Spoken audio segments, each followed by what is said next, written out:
What's happening, everyone? It's Andrew here from MAO Magic, and to celebrate the launch of the iPhone 6s, we're going to do 10 tricks and tips solely for the iPhone 6s. So to start, you can actually change your camera to shoot 4K. So while it's been widely reported that the camera shoots 4K, it does not do it just by default. So to do that, you can go to the Settings application, the Photos and Camera section, and you can go down there and change how it's recording video. And you can turn it on here in Settings, so you can't do it from the Photos app. Kind of an extra little tip for the iPhone 6 as well is you can change which rate slow motion's recording. Next up, we're going to look at changing the 3D touch sensitivity. So this may be right now it's set in the middle. It could be too much or too little sensitivity for you. So again, we can just go into the Settings application, go to General, Accessibility, and then down there it has 3D touch, and automatically it says on, but you can make it light or firm. So this just depends on how much you want to press on the screen to have it do that 3D touch activation. It has a little preview section below where you can go ahead and try it out. Next up on the list, we are going to take a look at the keyboard trackpad. This is a very handy feature. You can actually force press on the keyboard and activate a trackpad. This was brought in iOS 9 to the iPad using a couple of different fingers, but on the iPhone, you can just force press on that 6S, and now you have a trackpad. You can just scroll around. So whether you're typing a block of text, you want to highlight anything, it is a very handy way to go back and fix a typo or anything like that. Following that, we're going to take a look at previewing links. This is a very handy one. It's been shown around quite a lot, but basically it just allows you to preview a link similar to on the new MacBook. So instead of having to actually all the way open a website, you can simply force press on any link, whether it's a message, text, or an email, and you can preview it in a little pop-up window. You can slide it up, and you can either open the link or view it. You can force press in again, which will allow you to pop into it, so you can peek, press again, pop right into the browser, and then head back to the Mail app with that new iOS 9 thing in the top left.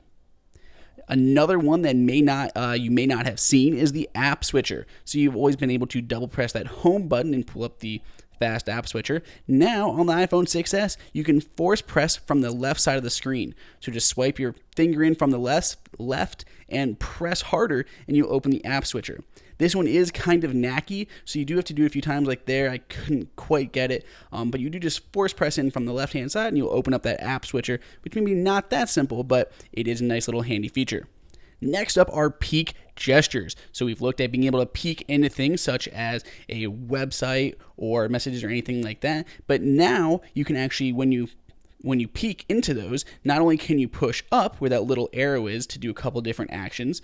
For emails, you can reply for websites, you can open them or add to reading list, but you can actually go to the left and right as well. So now like in email, you can go to the left and it'll trash it, and go to the right and mark it as read. And those will mimic, as far as Mail goes, your gestures that are already built into the Mail application.